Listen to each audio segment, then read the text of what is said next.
800 words in 45 minutes. First here on BBC Two, a government reset. It's Politics Live. It's Monday, it's 12:15 and we're live in Westminster.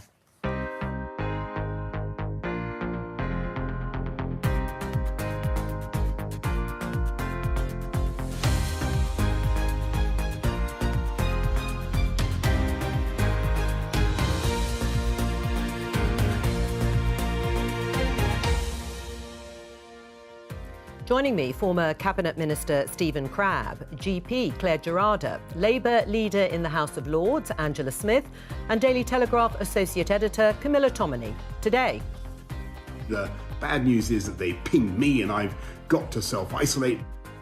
After this meeting, the Prime Minister and a growing number of MPs have to isolate.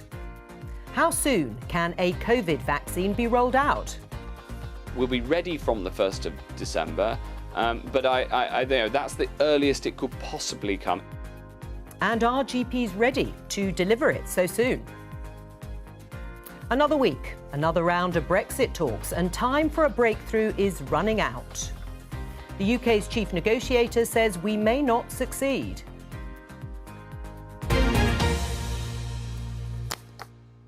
Let's start by listening to a little bit more from Boris Johnson, the Prime Minister, and his message about self-isolating. Here he is. It doesn't matter that we were all doing social distancing. It doesn't matter that I'm fit as a butcher's dog, feel great. So many people do in my circumstances. And actually, it doesn't matter that I've had the disease and I'm bursting with antibodies. We've got to interrupt the spread of the disease, and one of the ways we can do that now is by self-isolating for 14 days when you get contacted by NHS Test and Trace. Well, despite the upbeat tone, Stephen, this was supposed to be a week of critical announcements. It's not ideal, is it? It's not ideal. I mean, we should say first up that we wish Lee Anderson, the MP who did test positive, and his wife all our very best to get through this. But it's not ideal timing. Really, really important couple of weeks. And we could do with the Prime Minister in the House of Commons functioning as a Prime Minister rather than behind closed doors. But look, you know, modern technology, he can do so much with Zoom and all the other paraphernalia that comes with it. Right, but obviously it was going to be important after the last week and weekend of turmoil at Number 10. Yeah, quite a bust-up. Although I think, reading the media over the weekend, I think people are making more of it than they should. People are talking about a reset of the government. Look, the government's got a clear plan. We were elected with a big mandate 12 months ago to implement our manifesto. Yes, we need to get some competent, focused people into Downing Street to run the internal machine. But the government knows what it's about. We've just got to get on and do it. All right. Makes it sound like there weren't competent people there before. But we'll leave that there. Claire, are you pleased that Boris Johnson is making such a lot, quite rightly, of following the rules? And actually 5 other MPs are also self-isolating from that same meeting that we saw the picture of. Lee Anderson is the one MP who's tested positive so far. I am very pleased because actually I think what we all need is confidence that it's the same rules for everybody, because I think that's what upset many earlier on in the first lockdown, that some MPs and senior people were seemingly not following the rules. I do commiserate with him. I too have had COVID. I too am stuffed full of antibodies, as he says.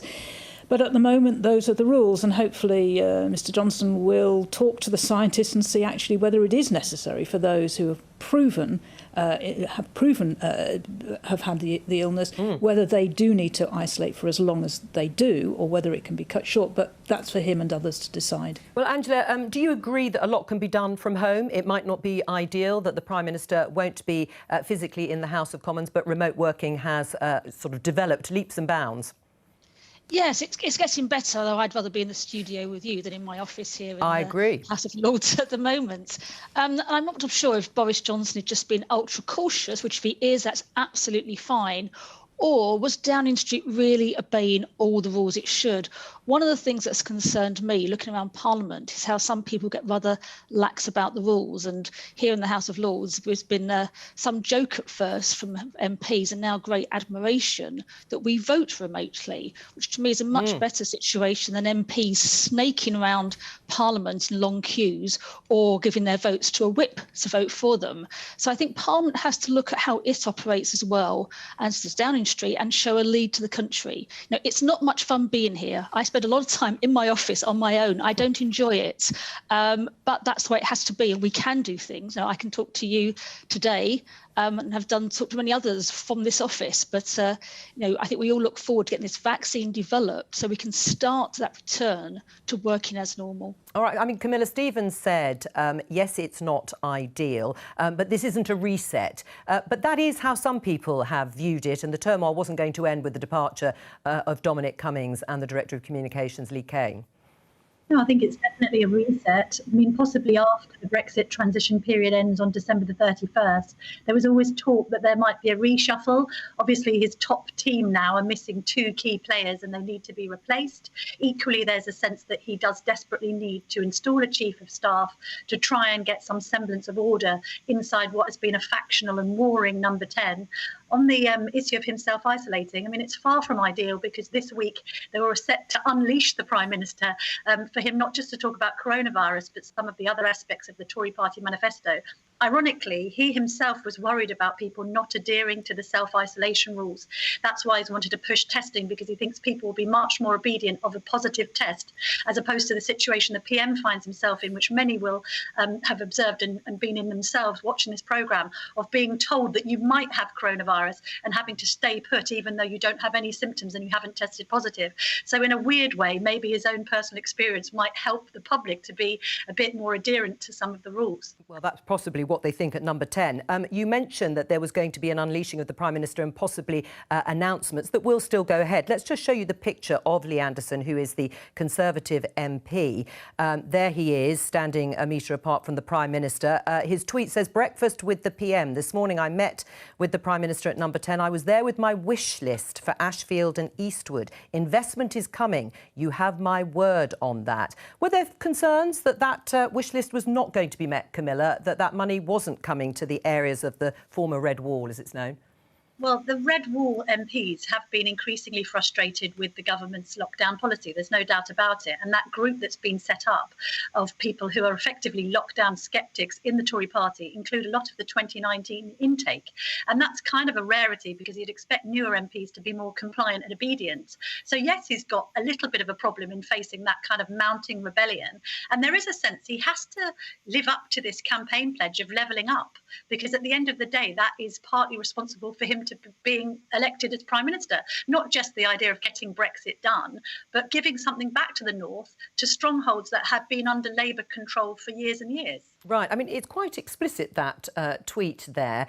Does it expose genuine concerns that perhaps it's not going to be met? You know, what it says to me is that these Red Wall MPs, the new MPs who were elected 12 months ago, have been in campaign mode. They want to show their voters. Don't forget, a lot of Labour voters switched to them, people who've never voted Conservative before. And what these MPs are trying to do day by day is show that they are fighting for their constituencies. And that's exactly what Lee Anderson was doing with that tweet, showing that he was meeting face-to-face with the Prime Minister, making the case for investment in his constituency. Angela? Well, I'm not so sure. Why can't you have these meetings remotely? And I do think there is a real issue here that some MPs are just pushing because nobody likes lockdown. It's horrible for everybody, but there are times when it will make us safer. And I think it would have been better had we had, as Sage recommended on the 21st of September, Keir, when they made the same comments when they were published, we had a short, sharp lockdown. I think everyone's fear is that if we left it too late, it would be longer and harder. So I think everybody's concerned about the effects of lockdown and the coronavirus, and how we exit as important as how we go into lockdown. Right. Do people need to take more care in the House of Commons? Have you noticed the same sorts of things, Stephen? Yeah, I would agree with Angela on that. I mean, Westminster being what it is, it looks grand from the outside, but inside it's full of small alleyways and stairwells, and it's really not a great environment for social distancing. And the Speaker and his commission have been working incredibly hard to get safe working practices there, but it's very, very difficult to do. And so I would agree with Angela that probably more care needs to be taken. Right. I think there is, though, a change in policy in terms of contributing to debates. Isn't that right? That's so right. That is coming out from the Speaker, the Leader of the House, I should say. Thankfully, so that's a change of heart on the part of the government to allow those people MPs who are shielding, not able to participate physically, to now contribute in a much more full way. So that's a step forward. Right. You would welcome that, Angela? Well, I think they need to go further. I have to say that not to allow people, particularly those who are having medical treatment, to be able to contribute from home is a big mistake. We've had different kind of hybrid voting from the Commons and been criticised actually by Jacob Rees-Mogg for doing so. We do so to make people as safe as possible. And I think the government still has to answer, and Jacob Rees-Mogg has to answer, why can't MPs vote remotely? All right. We have a peers hub, we vote. It has gone down once. It's been worked perfectly throughout. We get the results very quickly. And if you talk to MPs, I think they'd much prefer to have a similar voting system. Well, so far your line here is pretty good too, Angela. Let's hope it stays that way. Right, we're going to talk about Brexit, another crunch week. How many times have I said that over the months and years before? Adam Fleming, the BBC's newscast presenter, is with us. But just before we start with you, Adam, I'm just going to show everyone this tweet from the chief negotiator, David Frost. We are working to get a deal, but the only one that's possible is one that is compatible with our sovereignty and takes back control of our laws, our trade and our waters. That has been our consistent position from the start, and I will not be changing it. Doesn't sound that promising, Adam. Well, I think what David Frost is doing is two things there. Number one, he's saying to people, you think Dominic Cummings' departure from the top table at number 10 makes any difference to my negotiating strategy? No, it does not, is what David Frost is saying. And the second thing it tells us is that nothing has really changed. It sounds like they've made a bit of progress in terms of getting the text of the treaty in better shape. It's up to something like 600 or 800 pages now. But the bits where they haven't agreed are in square brackets, as you do in the process of drawing a legal text for a treaty. And the bits in square brackets are the bits that have always been tricky for them to agree. It's the level playing field stuff about constraining economic competition in return for access to the single market. Fish. And our favourite, governance. Just how do you actually manage the relationship and the treaty going forward? Right, well, we know the transition ends at the end of this year. So what deadlines are we talking about now in terms of striking that deal? I am now old enough and experienced enough with this process to be incredibly sceptical about any deadlines. And as soon as someone says one, I just think I look forward to hearing that whooshing past in a few weeks' time. But I think the best thing to do is work backwards. So, as you were saying, the transition period ends on the 31st of December. So what needs to happen before then? You need the deal to be agreed by the negotiators. It needs to be approved by EU leaders, which they could do at a summit at the last minute, probably virtually by Zoom. Then it needs to be approved by the British Parliament, the Commons and the Lords, and probably some legislation passed. And then the last thing would be the European Parliament rubber stamping it. I reckon you could probably do all of that in maybe 2 to 3 weeks. But of course, you've got Christmas in the middle of that. So are we looking at maybe first, second week of December at the absolute latest? And that will be leaving it very late for businesses and organisations that have to deal with the fallout of all of this. Right, well, absolutely, in terms of any planning. Since you mentioned that, stay with us. We're just going to play a part of the interview that George Eustice, Cabinet Minister, did yesterday with Andrew Marr. Let's hear what he had to say. The UK is by far and away the largest producer of lamb in the EU, some 35% of it. But if we can't sell it? We would sell it, but it would increase prices in the EU. You have to accept that tariffs do also have an impact on prices. The price of lamb would rise in the EU.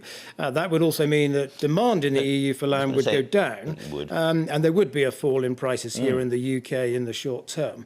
But also, if we're not importing as much beef from Ireland, then those mixed beef and sheep enterprises would be able to diversify into beef. Why is he talking about this, Adam? So if there is no trade deal with the EU at the end of this tortuous process, then the UK will apply tariffs on imports from the EU, and the EU will apply tariffs on exports from the UK to Europe. And that will make various products more expensive. And it varies depending on what product you're talking about. So manufactured goods, the tariffs are quite low, so it probably wouldn't make that much difference. Then you go up the scale, and with cars, it's about 10% added to the cost. And then when it comes to agri-food, like beef and dairy, you can then be talking about 40, 50, 60% more expensive. Now, it would mean, in the example he's giving there, that British lamb being bought in France or Germany or Denmark or Belgium would overnight become much more expensive, which means they would buy less of it. And George Eustice is saying that's not a problem, because that means you'd have more lamb to sell in the UK with less demand from Europe, so it would actually become cheaper. Okay. But the EU always makes the argument with fish, for example. It's like, well, okay, the UK catches lots of fish that it doesn't eat because we don't like that fish. So actually, the UK would have to change its tastes. And if you take it back to the lamb example, it's like, well, we'd all have to eat a lot more lamb for that equation to work. And maybe we wouldn't. Plus, it means that for lamb farmers, as George Eustace was quite honest about there, it means a lot of change. They might be able to make those changes, but they will lead to change. Right. Well, let's open this up. Stephen, what are you saying to sheep farmers in your constituency? Well, I still remain optimistic that a deal will get signed, and I've said that for the last 3 years. If in 10 days' time we're still stuck in the same place, I would start to feel very nervous indeed. But my reading of events of the last few days is that the incentives, both on the EU side, on the UK side as well, manufacturing, farming, which we've just talked about, but also because of Scotland, because of Northern Ireland, I think that all lends itself to a deal getting done between the UK and the EU. Angela, do you share the optimism, if I can put it like that, of Stephen, that there will be a deal? I genuinely don't know, if I'm honest. I'm really nervous about this. It's okay for Stephen to say he'll be nervous in 10 days' time. If you're a farmer, if you're a manufacturer, if you're someone to exports or imports, you were told it was all going to be so easy. And indeed, I recall the Prime Minister's words: no tariffs, no charges, no fees. Indeed, didn't he say to a group in Northern Ireland, if anyone makes you fill in a form, send it to me or phone me up? Perhaps we'll start giving out his phone number. No, I hope there is some optimism here, because a no-deal scenario is the worst possible scenario for this country, and it goes against all the promises the government's made. But the other thing that worries me enormously is we are now 6 weeks away from the end of the year. This should have been done months ago. How are businesses supposed to prepare for when the transition ends on the 31st of December? They're tearing their hair out. What they want is certainty. And I have to say, I'm just pretty much appalled at David Frost's tweets. He's a man appointed to the House of Lords. He could come to the House of Lords and say what it wants, but he was appointed one day, took a leave of absence the day after, and then negotiates and reports back by tweets. I find that unacceptable. Camilla? I think Angela's missing the point that there are two parties to this negotiation. The reason why it's been dragged out for weeks and weeks is because of Michel Barnier's seeming failure to understand what the referendum result actually delivered and what's in the Tory manifesto, upon which Boris Johnson was elected by a large majority and has an 80-seat majority in the House of Commons.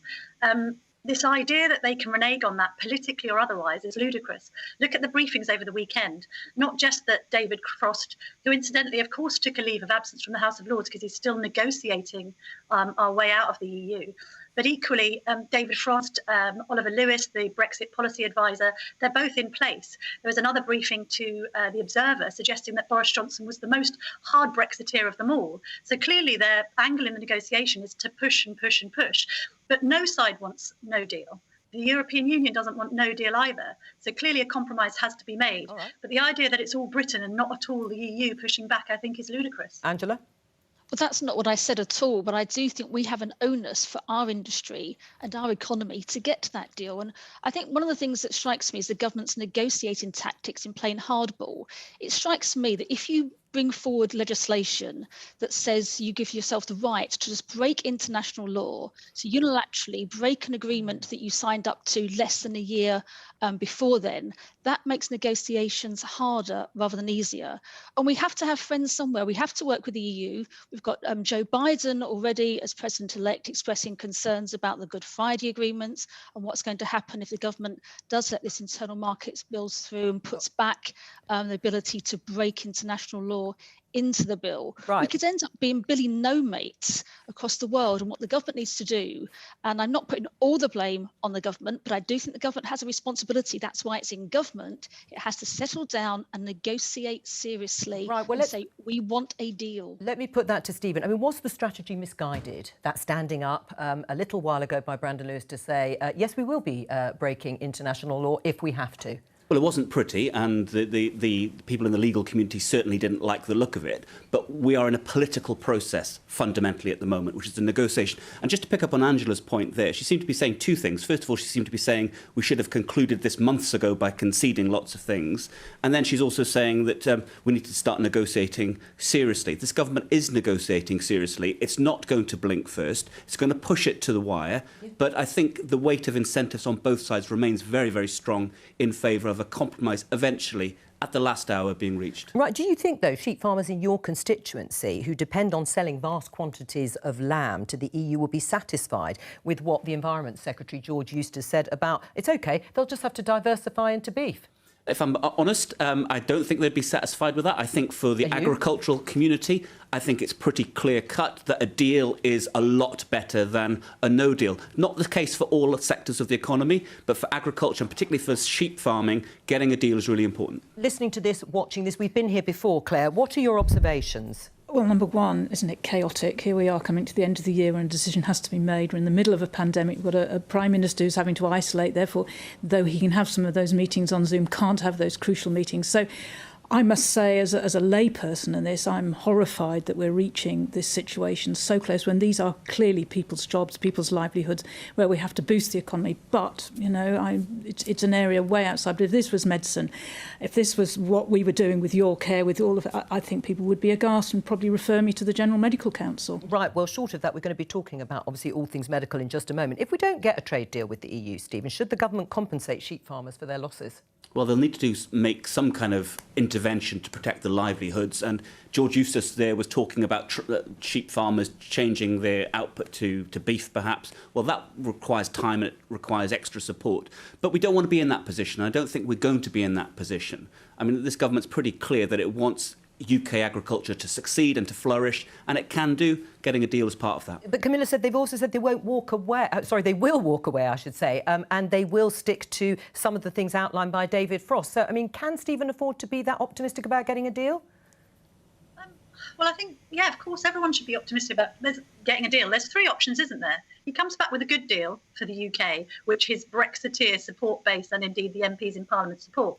He comes back with no deal, or he comes back with some kind of indifferent fudge. I mean, it might be the latter, but the point is, of course, their no deal position has been emboldened by the fact that if there's concern about economic calamity, that might be masked by what's been going on with coronavirus. Equally, if they're concerned about kind of logistical issues at the border, they have been somewhat decreased by coronavirus because there's not as much traffic going across. So in a way, weirdly, COVID has strengthened the UK's negotiating position. But ultimately, I think he wants to bring back a deal because he's shown a lot of confidence and been quoted, as I think Angela quoted him earlier, as saying that that is possible and deliverable. I think he wants to have a result at the end of the year. Adam, if you're still there, just before you go, I wanted to ask you about something else that George Eustice mentioned, which was about possibly European dairy companies having to relocate their production from the EU to the UK if there is a no-deal Brexit. I think we can listen to a bit more of George Eustice. We'll be applying tariffs as well on imported EU goods, and we import a lot of dairy products currently predominantly from Denmark, some from Ireland as well, and some from France. In a non-negotiated outcome, what would happen is companies like Arla, which is a big Danish company and sells brands like Lurpak in the UK that are manufactured in Denmark, they would have to relocate that production to the UK. Adam, what did you make of that? Well, it's interesting. So I just did a bit of Googling, and Arla, the company he was talking about, commissioned the London School of Economics to do a report about this, which they published in September. Perfect timing. And Arla say that in the short term, what consumers in the UK would see is that Danish butter became more expensive, and then there might be shortages. And it would take a little while for domestic producers to be able to fill the gap. And actually, there might not be enough capacity for domestic producers to fill the gap at all. So Arla say the best thing to do is for there to be a trade deal between the UK and the EU with zero tariffs. So that's their focus at the moment, rather than trying to relocate their factories from Denmark to the UK. Yeah. What do you think of the idea of relocating? Presumably it would work both ways. Absolutely. So I think most industry, most sections of the agricultural community would say, get a deal done. It's clearly in both sides' interest. All right. Thank you very much, Adam, for being with us on that subject. We're going to talk now about a vaccine, because Boris Johnson has said the vaccine could start to be rolled out before Christmas. But we've had this breaking news about the Moderna vaccine in the States. Tell us about that. Yeah, so this is another vaccine that has been shown to work very, very well. The results from Moderna, American drug company, out today from their phase 3 trial, which is the last phase of trials of these things, and it's 94.5% effective at this stage in the trial. So it's even more effective than the Pfizer vaccine that the champagne corks were popping over last week. And the good news about this vaccine by Moderna is it's much more stable. So even though it uses the same process as the Pfizer one, it doesn't have to be frozen to minus 70 or 80 degrees. So it's a lot easier to distribute around the world. The bad news is that the UK hasn't got in and bought any of this one. It's focused on 6 other vaccine candidates. All right, Adam, thank you very much. Claire, your response, though, first of all, to the Moderna vaccine? I mean, absolutely. I think we're going to have 4 or 5 vaccines from different companies, including the Oxford Imperial one. So I think that's all very, very good news. I think it's good news that it is much more stable, because even though it's doable having the vaccine at minus 70, doesn't mean my fridge has to be at minus 70. My fridge has to be between 2 and 8. But it makes it easier to transport, and certainly for countries where, for example, in Africa and India, it's much easier to transport one that isn't so unstable. I'm not so the issue about it being 94%, 95%. Is that important? I don't think that's neither here nor there. I think when you start looking at these across a standard deviation of effectiveness, you'll find that they're probably all around about the same. The game changer will be a vaccine that only needs to be given once, because clearly having to give a vaccine twice doubles the methodological problems that we're going to all have to deal with in trying to administer it. Right, now what about the role of GPs in this? Because Matt Hancock, the Health Secretary, says he's tasked the NHS in England with being ready from December the 1st.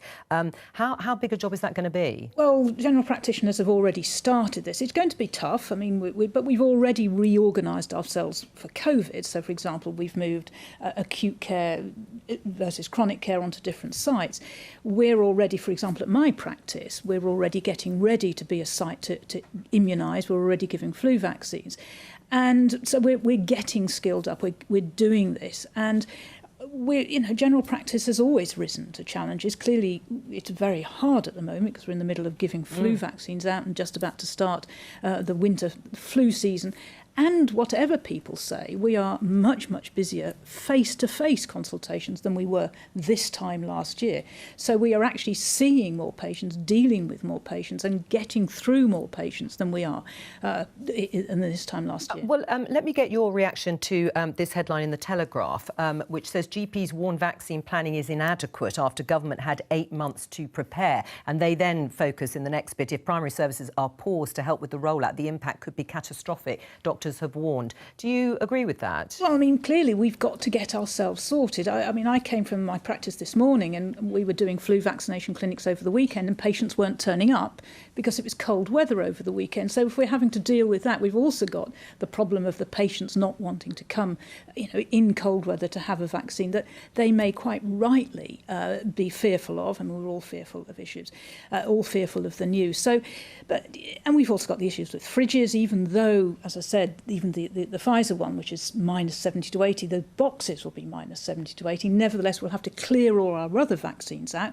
which means needing more fridges to put the other vaccines. So there are methodological problems. Plus, we've got a third of our staff shielding or off sick. So there are one thing that Boris Johnson can do remotely is have meetings. You cannot give an immunisation remotely. Nobody has yet designed it that you can give an immunisation through the internet. We have to physically see you and physically have your arm present. Well, Angela, what's your response generally to the idea of this rollout? Because Labour and Keir Starmer are proposing and have published a sort of national vaccination plan. Is that different to what the government's proposing?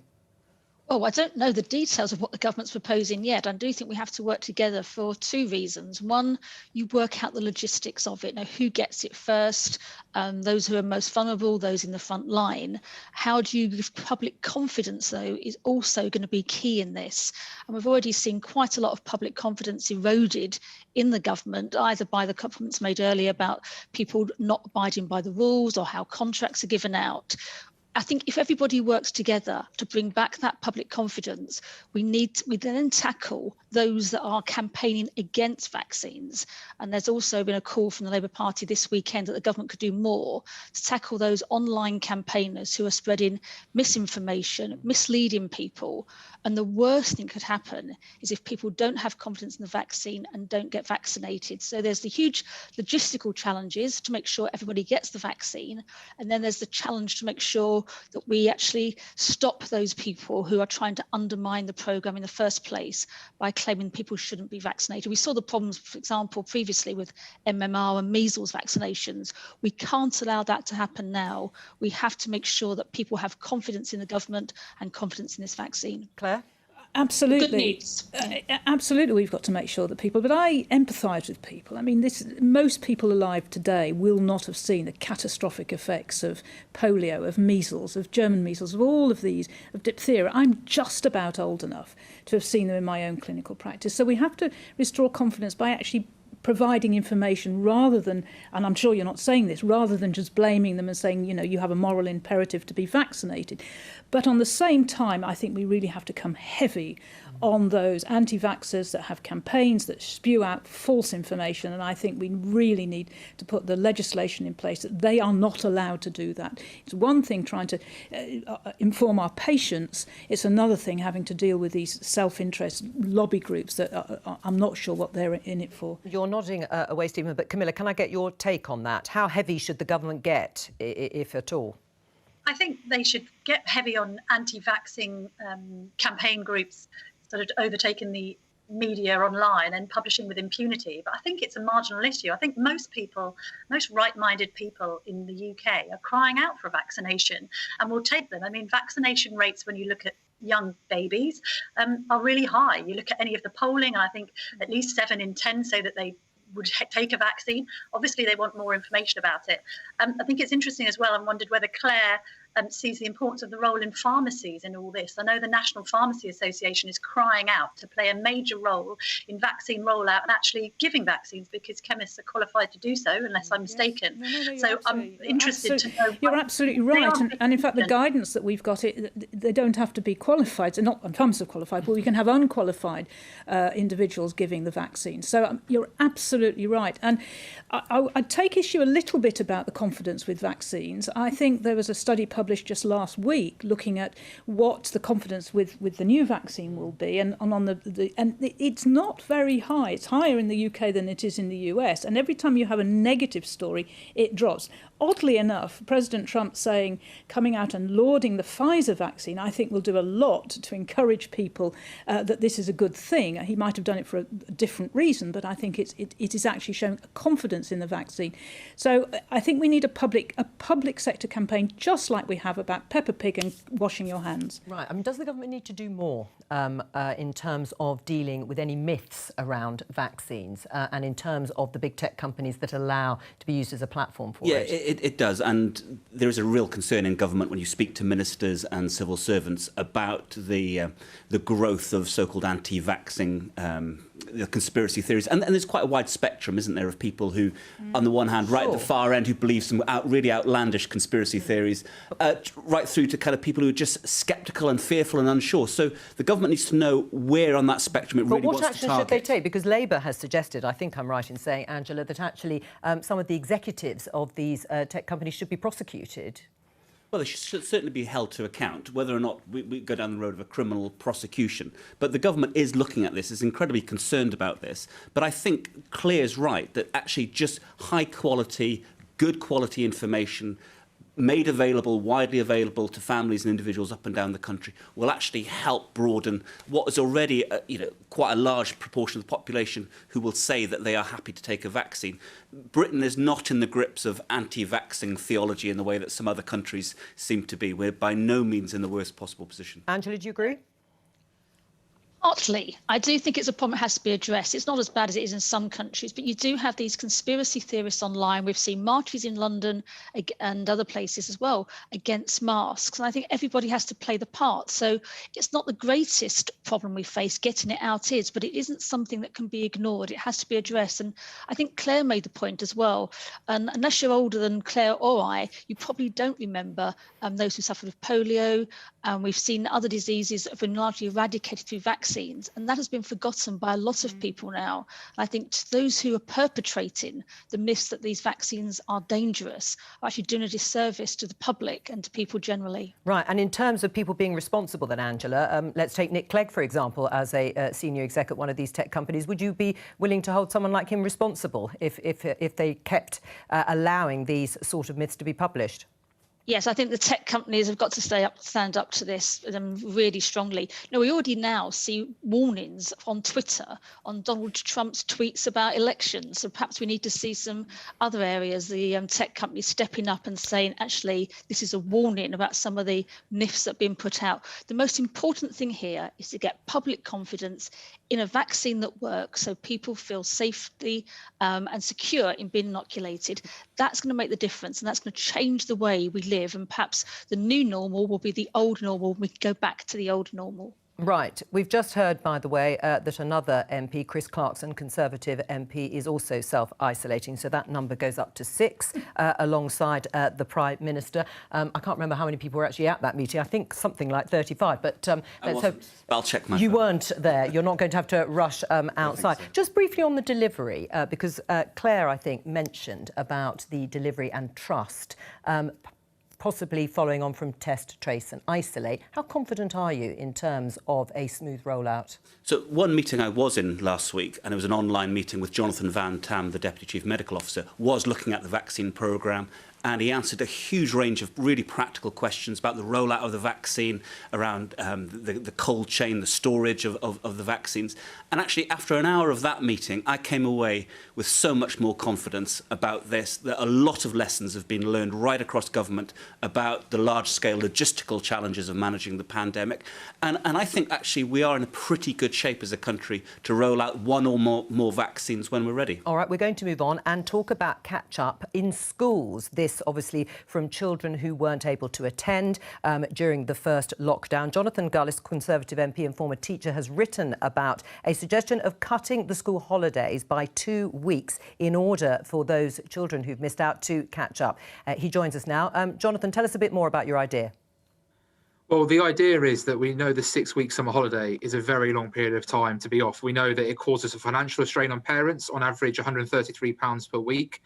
We also know that it takes on average 7 weeks for students to catch up at the start of September to where they were when they broke up for the summer break. So the idea is to take the summer holiday down to 4 weeks in order to help the affordability of the summer break, but more importantly as well, ensure that children are equally able to get the best education they can. Right, and what evidence is there that it would really help after the pandemic in terms of catch-up for those kids? Well, look, I don't think this is just an idea for the pandemic. This is an idea for the longer term. And we know where other countries around the world, like South Korea, Singapore, who are above us in the OECD rankings for educational outcomes, have shorter holidays than us. And we also have seen that I think a quarter of free school meal students have done an hour or less per day of learning, which is a major concern for someone like myself in an area where I represent in Stoke-on-Trent, North Kidsgrove and Torque. So I think ultimately this is one idea in a number of solutions that will help tackle food inequality and poor educational outcomes in areas like the Red Wall that I represent. Right, do you just think now that actually it's a little bit outdated, the way the school calendar is actually constructed and the long holidays that you talked about in the modern world? I mean, I think it is really. I mean, we've seen in other countries in Europe, for example, Germany have a really good model where they are broken down into regions. They spread out the summer holidays over a prolonged period of time across these regions, making the summer holidays much more affordable, but also ensuring, as I say, that students aren't spending significant amounts of time out of school. So I think ultimately we need to have a modern approach. I know the Isle of Wight are trying this, and I think Nottingham County or City Council approved doing this, and then until the pandemic hit. So I hope that this will give local authority leaders an opportunity to trial it, and let's see how well it works. Camilla, are you a fan? Well, with my maternal hat on, because I've got 3 children of school age, I'm not sure whether it's the length of the holidays that can prove problematic, not least from a childcare point of view, but actually the length of the school day. I mean, it is a throwback to the Industrial Revolution, I believe, to have the school day ending at 3. Back in the old days, you'd send children into the factory. Now, that doesn't happen anymore, but I think most working parents would perhaps prefer to see a system where there was subsidised after-school care so that the children could be in school for a 9 to 5, which more accurately represents working life. Actually, you have children and you know when they're ready for their holidays. You know, towards the end of term, they can get a bit of holiday-itis and just need to be off. So I think it's important to give children a break. But I think it does seem quite archaic that school day doesn't quite match what working parents these days. And let's face it, many more couples now, they're both working. It's not the situation that it might have been in the 50s and 60s with women staying at home. Perhaps that sort of adjustment could be made. Right. Well, we were discussing actually in the office the roots of why, the holidays are the way they are, Claire, and we have things like the school day ending when it does. No one could actually be sure where it all originated from, but is it time for it all to change? Well, I'd like to put a little plea in for the teachers, and I have a conflict of interest here. I've got 3 very close female relatives, all of whom are teachers. One's a infant school, one's a primary school, and one's a secondary school. And they've been telling me during the children being back at school, the difficulties the children are having, as your piece has just shown, but actually the difficulties they're having, and actually the difficulties they're having in keeping children together who don't understand shielding, who don't understand why a teacher can't hold on to them, older children not behaving as well because they suddenly went from lockdown back into school. From my experience in healthcare, I know that you get the best from health staff if you address their morale, you address their well-being, and you address their mental health. And I think if we're going to do this, reasonable suggestion, then we have to address those 3 issues.